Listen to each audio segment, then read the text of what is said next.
বন্ধুরা, যাকে আপনি নিজের শত্রু মনে করে নিয়েছিলেন এবং তারপর তারই দরজায় গিয়ে কাকুতি মিনতি করতে হয়, তখন কিন্তু বুঝে নেওয়া উচিত যে আপনার সব অহংকার মিথ্যা ছিল, সমস্ত ফাফড়বাজি ছিল। গতকাল পর্যন্ত চীনের ক্ষমতায় লম্ফজম্প করা বাংলাদেশ আজ ভারতের সামনে হাত জোড় করে দাঁড়িয়ে আছে যে চীন বাংলাদেশকে দেওয়া বিলিয়ন ডলারের ঋণ আগামী 30 দিনের মধ্যে ফেরত দেওয়ার জন্য একটি আবারও কঠোর আলটিমেটামকে দিয়ে দিয়েছে। আর এই ধাক্কা বাংলাদেশের তো পুরো কোমরকেই ভেঙে দিয়েছে। এখন সেই একই বাংলাদেশ যে ভারতকে চোখ রাঙাতো, ভারতের সামনে আকুতি জানাচ্ছে যে চীনের এই ঋণের ফাঁদ থেকে আমাদের বাঁচাও। আজ এই পুরো গল্পটা শুরু থেকে বুঝবো, প্রতিটি স্তরকে আমরা উন্মোচন করব। তবে এটাও জানা যাক, ভারতের সাহায্যের বিনিময়ে যে 3টি ঐতিহাসিক শর্ত রেখেছে সেগুলো ঢাকা থেকে বেজিং পর্যন্ত কিভাবে তোলপাড় সৃষ্টি করেছে। তবে ভিডিওটিতে এগিয়ে যাওয়ার আগে আপনি যদি আমাদের গবেষণার পরিশ্রমকে সমর্থন করতে চান তাহলে এই ভিডিওটিকে একটি লাইক দিয়ে চ্যানেলটিকে এখনই সাবস্ক্রাইব করে নিন। তবে এখন সবচেয়ে আগে সেই পুরনো ঘটনা প্রবাহকে বোঝা যাক যা এখন এই তুফানকে খাড়া করেছে। চীনের এটি একটি পুরনো অভ্যাস যে সে প্রথমে উন্নয়নশীল দেশগুলোকে বিপুল পরিমাণ ঋণ দেয়, যখন সেই দেশগুলো সংকটে পড়ে তখন তাদের সম্পদ হাতিয়ে নেওয়ার চেষ্টা করে। শ্রীলঙ্কার হাম্বানটোটা বন্দর এর সবচেয়ে বড় উদাহরণ, যেটা আপনাদেরও মনে আছে, যা তারা ঋণ শোধ করতে না পারার কারণে 99 বছরের জন্য চীনের হাতে তুলে দিতে বাধ্য হয়। পাকিস্তানের গোয়াদার বন্দর একই পথে এগোচ্ছে, কিন্তু বাংলাদেশ এই উদাহরণগুলো থেকে কোনো শিক্ষা নেয়নি। গত বছর যখন বাংলাদেশের ইউনূস সরকার অন্তর্বর্তীকালীন সরকার ছিল, তারা ব্যবস্থা চলছিল, তখন নিজের অর্থনীতিকে সামলানোর নামে চীনের কাছে থেকে বিলিয়ন বিলিয়ন ডলারের বিপুল পরিমাণে ঋণ নেওয়া হয়েছিল।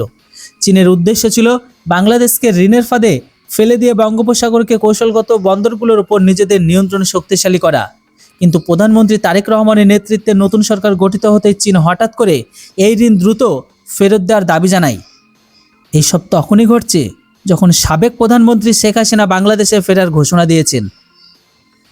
চীনের আশঙ্কা রয়েছে যে পরিবর্তনশীল রাজনৈতিক পরিস্থিতিতে তার বিনিয়োগের ঝুঁকি পড়তে পারে, অর্থাৎ এই অর্থনৈতিক ধাক্কা বাংলাদেশের আর্থিক অবস্থাকে আরও দুর্বল করে দিয়েছে।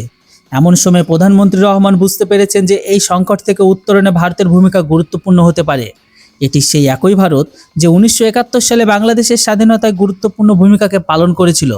কিন্তু গত কয়েক মাসের সীমান্ত বিরোধ, ভারত বিরোধী পরিবেশ আর হিন্দুদের উপর হামলার চীন পাকিস্তানের সঙ্গে বাড়তে থাকা ঘনিষ্ঠতায় নয়াদিল্লিকে অত্যন্ত সতর্ক করে তুলেছে। এটাই কারণ যখন বাংলাদেশ সাহায্যের আশা প্রকাশ করেছিল তখন ভারত তাৎক্ষণিকভাবে কোনো সিদ্ধান্ত নেয়নি। নয়াদিল্লির এই নীরবতা ঢাকার দুশ্চিন্তা বাড়িয়ে দিয়েছে, কারণ বাংলাদেশও জানে যে এই সময়ে ভারতের মতো সক্ষম আর দ্রুত সহায়তাকারী সহযোগী যে সাহায্য অন্য কোথাও আর তারা পাবে না।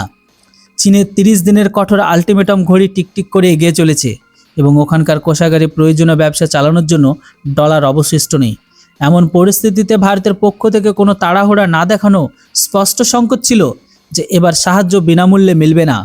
তখনই পর্দার আড়াল থেকে ভারত তার সেই কূটনৈতিক চাল চালল, যেটা ঢাকা কিন্তু স্বপ্ন কল্পনা করেনি। ভারত সাহায্যের হাত বাড়িয়ে দেওয়ার জন্য একটি অত্যন্ত গোপন আর ঐতিহাসিক শর্তের তালিকা সামনে রেখে দিয়েছে।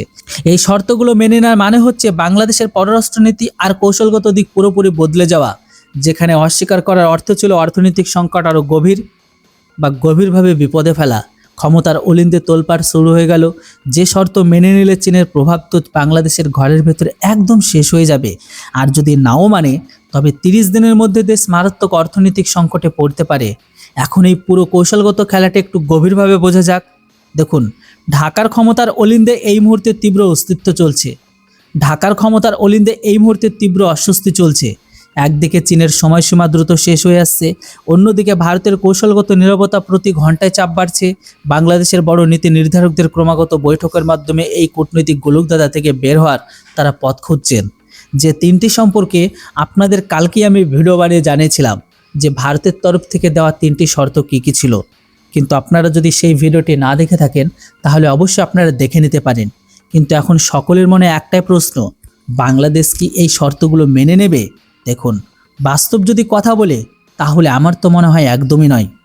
তবে এই বিষয়টিকে বোঝার জন্য একটু গভীরে ভাবা যাক যে এই 3টি শর্তের সদরপ্রসারী প্রভাব কী হবে বাংলাদেশের। কেননা যখন চট্টগ্রাম আর মোংলা বন্দরে ভারতের প্রবেশাধিকার নিশ্চিত হবে, তখন উত্তর পূর্বাঞ্চলের রাজ্যগুলো দেশের বাকি অংশের সঙ্গে যোগাযোগ আরও শক্তিশালী হবে ভারতের। শিলিগুড়ি করিডোর অর্থাৎ চিকেন নেক্সের ওপর কৌশলগত চাপ অনেকটাই কমে যাবে এবং বঙ্গোপসাগরে ভারতের প্রভাব বাড়বে, যা চীনের স্ট্রিং অফ ফালস কৌশলকে একটি বড় ধাক্কা দেবে। যখন সীমান্তে নিরাপত্তার লিখিত গ্যারান্টি পাওয়া যাবে, তখন কাঁটাতার সংক্রান্ত বিরোধ আর অনুপ্রবেশের উপর কার্যকর নিষেধাজ্ঞা আসবে। পাশাপাশি গোয়েন্দা তথ্য আদান প্রদানের ফলে সীমান্ত পারের কার্যক্রমের উপর ভারতের নজরদারি আরও জোরদার হবে। অন্যদিকে বাণিজ্য যদি ভারতে রূপিত হতে শুরু করে, তবে ভারতের অর্থনৈতিক ব্যবস্থা আর শক্তিশালী হবে, এর সাথে আঞ্চলিক বাণিজ্য রুপির ভূমিকাও বাড়বে। এটি ভারতের সেই বড় অর্থনৈতিক কৌশলের অংশ যার অধীনে দক্ষিণ এশিয়ার রুপিকে একটি শক্তিশালী বাণিজ্যিক মুদ্রা হিসেবে গড়ে তোলা হচ্ছে। বাংলাদেশও বুঝতে পেরেছে এই শর্তগুলো মেনে নেওয়ার মাধ্যমে বা এর মধ্যেই তাদের কল্যাণ নিহিত রয়েছে। কারণ ভারতের সাহায্য কেবল ঋণ পরিশোধের মধ্যেই সীমাবদ্ধ থাকছে না, বরং তার অর্থনীতিকে একটি স্থিতিশীল ভিত্তি দিতে পারে। এই পুরো বিষয়টিতে আরেকটি গুরুত্বপূর্ণ বিষয় হলো, বাংলাদেশের তৈরি পোশাক শিল্প অনেকটাই ভারতের থেকে আসা কাঁচামালের উপর ডিপেন্ডেন্ট। এছাড়া দুই দেশের মধ্যে বাণিজ্যিক আর অর্থনৈতিক সম্পর্ক অত্যন্ত গভীর, অর্থাৎ বাংলাদেশের অর্থনীতির একটি বড় অংশ ভারতের সঙ্গে যুক্ত। ওটি ওখানকার সরকার ভালো করেই বোঝে। অন্যদিকে চীনের ঋণের নীতি তার ওপর ভারী হয়ে পড়তে পারে, কেননা যে ঋণের ওপর বেস করে সে বাংলাদেশের ওপর প্রভাব বাড়াতে চেয়েছিল, সেটি ঢাকাকে আবারও ভারতের দিকে তাকাতে বাধ্য করে তুলল। এখন সম্পর্ক যদি সামনে এগিয়ে যায়, তবে তা আগের তুলনায় অনেক বেশি ভারসাম্যপূর্ণ ও ভারতের শর্ত অনুযায়ী হবে। এই পুরো ঘটনা প্রবাহ আর ভারতের কৌশলবিদদের সেই দূরদর্শিতার প্রমাণ, যা প্রতিটি সংকেতকে একটি সুযোগ দেখে যখন বাংলাদেশ ভারতকে চোখ রাঙাচ্ছিল, তখনই কিন্তু ভারত ধৈর্য রেখেছিল আর সঠিক সুযোগের অপেক্ষা করছিল। যখন এই সুযোগ এলো, তখন ভারত একটি গুলি না চালিয়ে কোনো সামরিক পদক্ষেপ ছাড়াই কেবল অর্থনৈতিক আর কূটনৈতিক শক্তি দিয়ে বাংলাদেশকে তার সঠিক অকাত বা সঠিক জায়গাকে দেখিয়ে দিল। সব মিলে এই পুরো গল্পটি সেই নতুন ভারতের গল্প, যে নিজের শর্তে বিশ্ব চালাতে জানে। যে দেশ গতকাল পর্যন্ত চীনের কাঁধে বসে ভারতকে হুমকি বা থ্রেট দিচ্ছিল, আজ সেই একই দেশ ভারতের সামনে কাকুতি মিনতি করছে। চীনের সেই ঋণের ফাঁদ, যা সে ভারতকে ঘিরে ফেলার জন্য বনেছিল, তা উল্টে ভারতের হাতে একটি শক্তিশালী কূটনৈতিক হাতিয়ার হয়ে উঠল। সাউথ ব্লকের নীতি নির্ধারকদের এই দূরদর্শিতা এবং ভারতের বাড়তে থাকা অর্থনৈতিক শক্তিকে পুরো দেশ মন থেকে স্যালুট জানায়। তো বন্ধুরা, এটাই তো ছিল আজকের পুরো খবর।